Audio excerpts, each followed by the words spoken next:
Morning, church. Hopefully you're doing well, staying warm. As you can tell by the camera and the fact that we are online, that we're doing another one of these virtual installments of our worship gatherings. This is due to the fact that the majority of our campus is still covered in ice, and not just our campus, but the roads and the entryways that provide access to our campus. And we wanted to err on the side of caution and make sure that you guys are safe and not having travel difficulties getting here. And so we did one more virtual lesson, and that's what we're doing here right now. Now, where we're going to start off this morning is in Mark chapter 6. And so if you've got a Bible with you, maybe you've got your Bible on your phone, whatever it is, I'd love for you to follow along and camp out in this text with me today. Again, that is Mark chapter 6. And today we continue our series of on hospitality, and the theme for today is this: small acts, big impact. The big idea that I want us to focus on, to wrestle with today, is that God can use our smallest offerings to make a huge impact in someone's life. And so I want to start in the same way that I did last week with a question of reflection. And that question is this: have you ever had someone do something for you in your life that at the time felt small? Perhaps it felt insignificant, but later you realized how much it meant to you. It might have been a teacher in school that paid extra attention to you, that maybe they stayed after to help you understand a problem, a subject matter. They poured into you when you needed it the most. Maybe it was a neighbor, a friend who, when you were sick or when you were down, that they provided a meal for you. Or maybe it was just someone in your life that at a low moment, like when you needed somebody, they sat with you. These moments and experiences that I'm describing they may not feel like grand gestures. Often they're inexpensive. They may not even feel heroic, but if we are honest with ourselves, those moments matter. They stick with us throughout our lives. And more than that, they shape who we become. Small acts leave big marks on our lives. And today, the text that we're going to look at, Mark chapter 6, Jesus is going to teach us that the same is true in the kingdom of God. So I'll give you a second right now as we transition to turn to Mark chapter 6. So as we start this, let's read together from Mark chapter 6, verses 30 through 34. The text says, "The apostles gathered around Jesus and reported to him all they had done and taught." Now, Mark places this story right after Jesus learns about the beheading of John the Baptist. Now, the disciples at the same time are sent off to do God's work in the kingdom. And so there's kind of two things happening at the same time, where there's kind of excitement for the apostles, but there's also this recognition that something sad has happened in the life of Jesus. And so that's where verse 30 picks up. The apostles gathered around Jesus and reported to him all that they had done and taught. Then, because so many people were coming and going that they did not even have a chance to eat, he said to them, "Come with me by yourselves to a quiet place and get some rest." This is one of those neat moments where we see the human element of Jesus, where there's kind of fatigue. There's a need for rest. We've all experienced that. For those of us who've been trapped in our homes with kids this past week, we know that, right? And the text continues in verse 32. "So they went away by themselves in a boat to a solitary place." It's kind of standard place. But verse 33, "But many who saw them leaving recognized them and ran on foot from all the towns and got there ahead of them." So what do? They try to escape in a boat. And the people recognize who they are and likely where they're going. And they go around to meet Jesus and company on the other side. This is kind of comical if you think about it. They need to rest. They need to just breathe for a little bit. But this group of followers, they're so excited that this is Jesus, that they're going to do whatever it takes to meet him, to be with him, to spend time, to learn, to be healed, all of these things, right? When Jesus landed, verse 34, and saw a large crowd, he had compassion on them. Often we read this and we go on to, because they were like sheep without a shepherd, so he began to teach them many things. But I want you to think about that for just a moment. The people in our lives that often interject themselves when we're the most tired, when we're the most fatigued, when we need alone time, like when those people pop up, how do we respond? Man, we often respond with like, we're annoyed, we're bothered.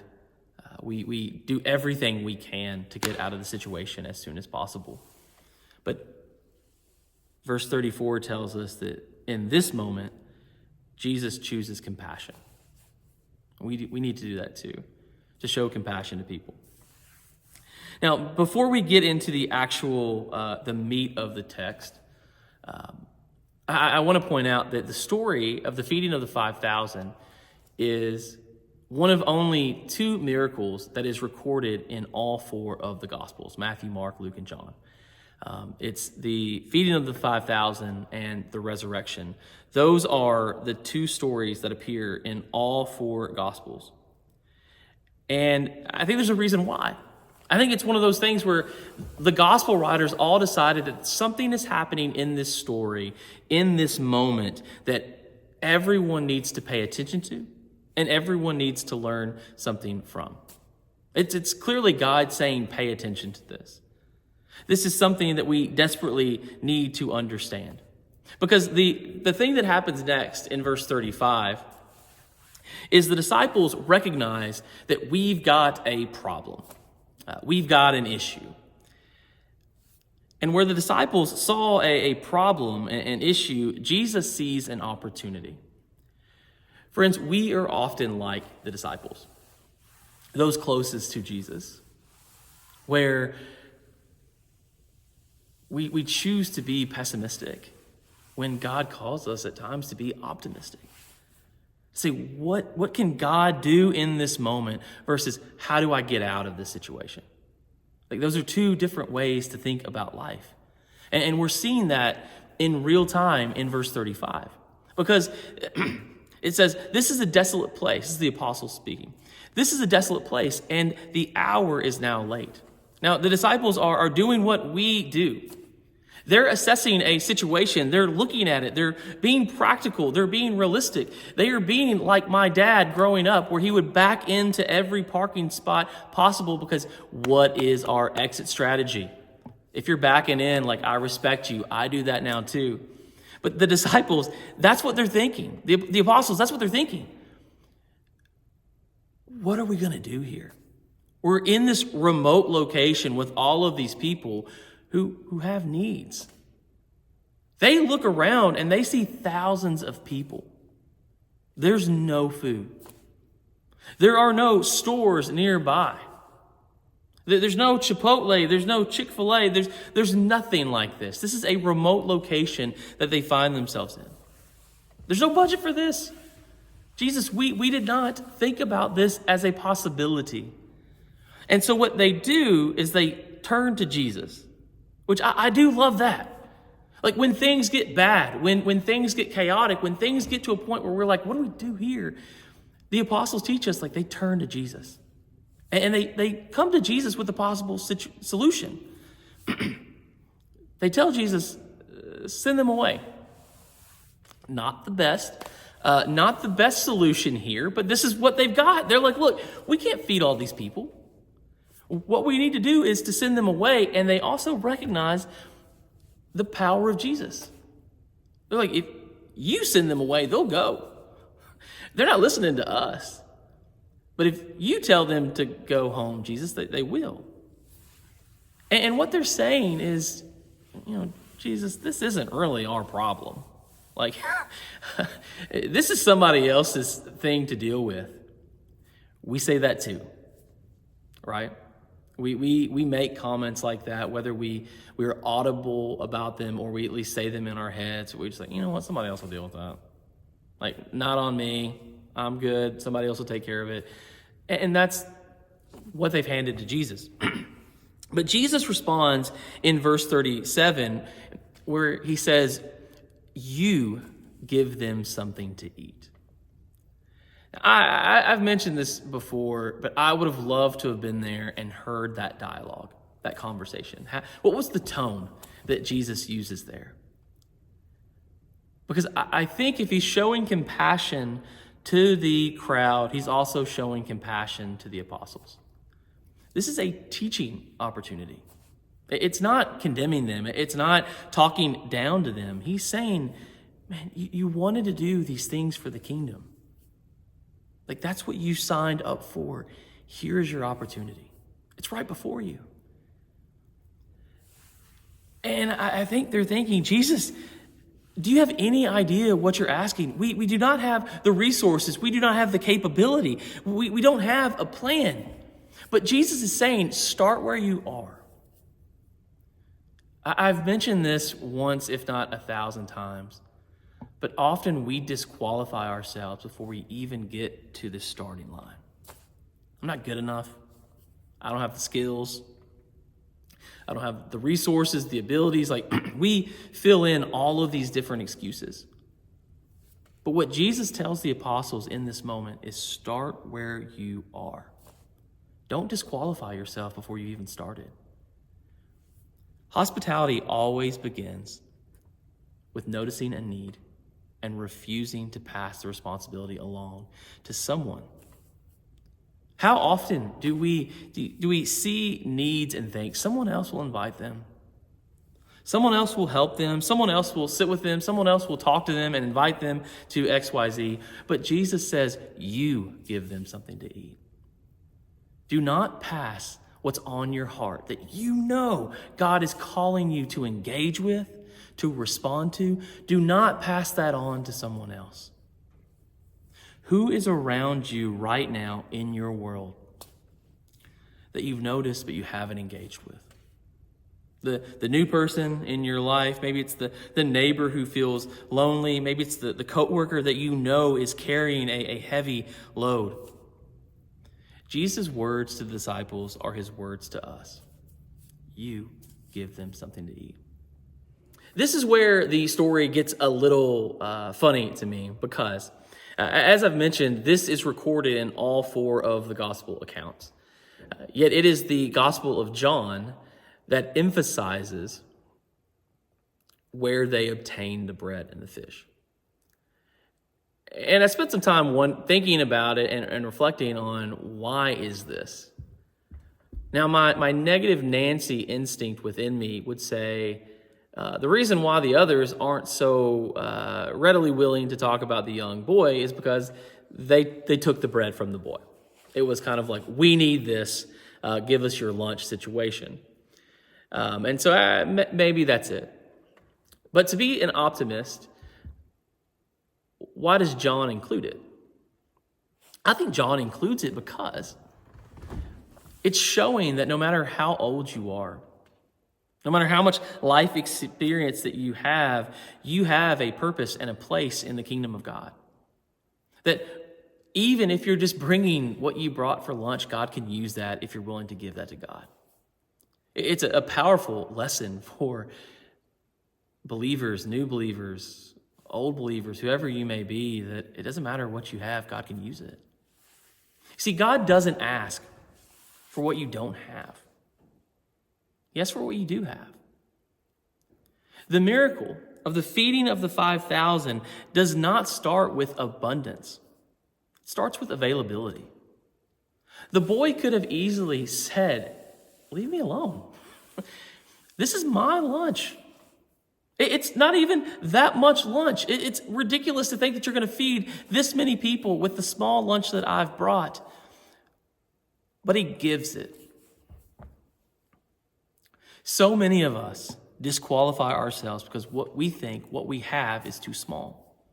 I'm not outgoing enough. I don't have the resources. I don't have much time. I'm not gifted like those around me. But God specializes in multiplying what feels insignificant.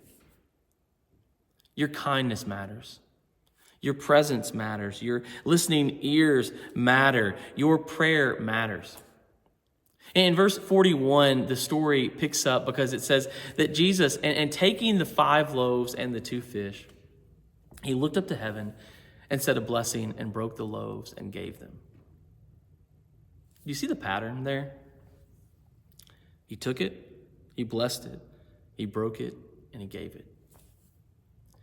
Jesus takes what is offered. He blesses it, he breaks it, and he gives it back to be shared. This is an interesting element in the story that I think is often overlooked. That Jesus could have fed the crowd without the disciples. He could have dropped bread from heaven. But he invites them into the miracle. You see, hospitality is not just kindness. It is participation in what God is doing.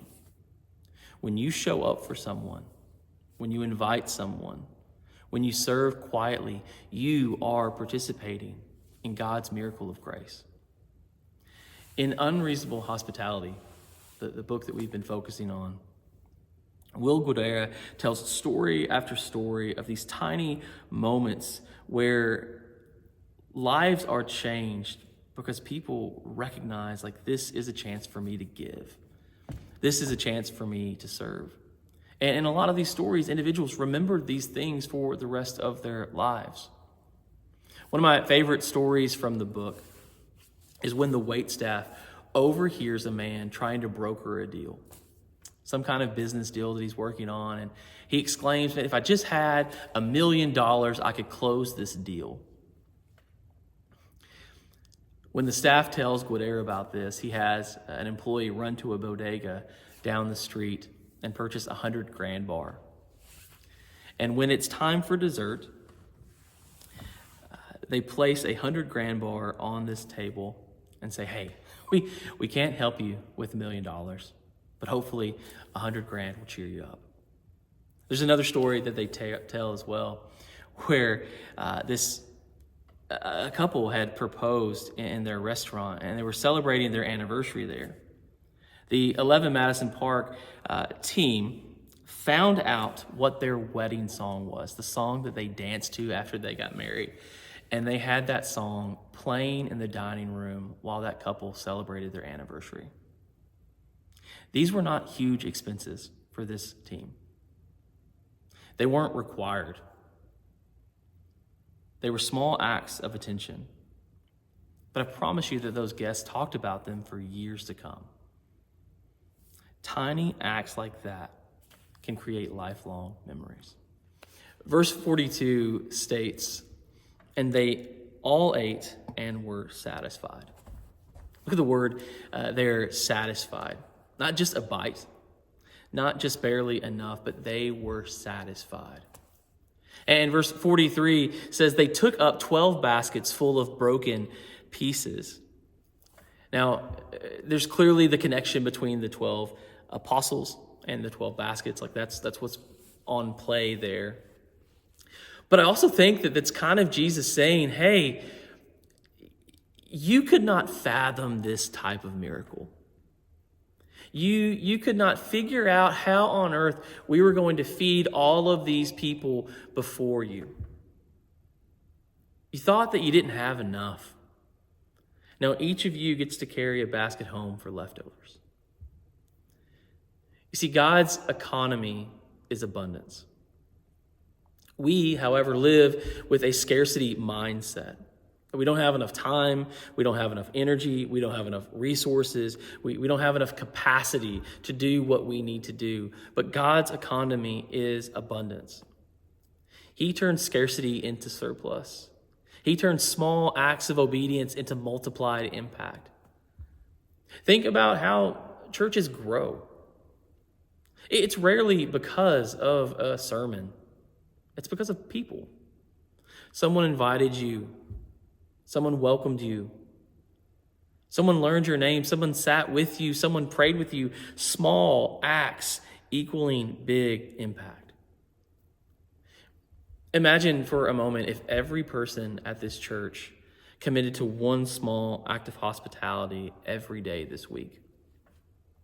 For example, maybe on Monday you send an encouraging text message to someone. Like that person that you know needs a smile, that needs to be lifted up in some way, just sending that text on Monday. Maybe it's Tuesday, you invite someone to lunch. So maybe it's somebody that you haven't been around much lately, that you're just thinking about. You're like, you know what, I would really like to reconnect with that person. Maybe on Wednesday, you write a handwritten note. I love handwritten notes. That was one of my grandmother's pillar stones of her life. Thursday, maybe you pray for someone or with someone. On Friday, maybe you invite someone over you spend a little time with. On Saturday, you serve someone quietly. You bless them in a way that they don't need to know about, but that's on your heart. And Sunday, you welcome someone new. Now, you've heard me say this a few times in this lesson that none of these small acts are heroic, but together they're transformational. They have impact on individuals' lives. Now, ultimately, the story of the feeding of the 5,000 points us to something bigger than bread. Because Jesus didn't just give bread. He is the bread of life. He didn't just feed a crowd for a day. He gave his life for the world. The greatest act of hospitality in history was God inviting us into his family through Jesus. We had nothing to offer. We had 5 loaves and 2 fish, and Jesus gave everything. For a moment, I want you to think about someone in your life that played a role in your faith story. Chances are, it wasn't just a sermon. It was a person. With a small act, a moment of care. And the thing that I need you to think about this morning is you are that person in someone else's life. In the same way that someone shaped you, encouraged you, you are called to do the same in the lives of other people. And so your challenge this week is this. Commit to one small act of hospitality every day. These do not have to be grand gestures with fireworks and bells and whistles. They just needed to be these small moments. Don't wait for the perfect condition. Just offer what you have. In the story of the feeding of the 5,000, a small boy brings 5 loaves and 2 fish, and Jesus blesses a multitude of people. Just work with what God has given you. A smile, a text, a prayer, an invitation. Because you never know what God might multiply.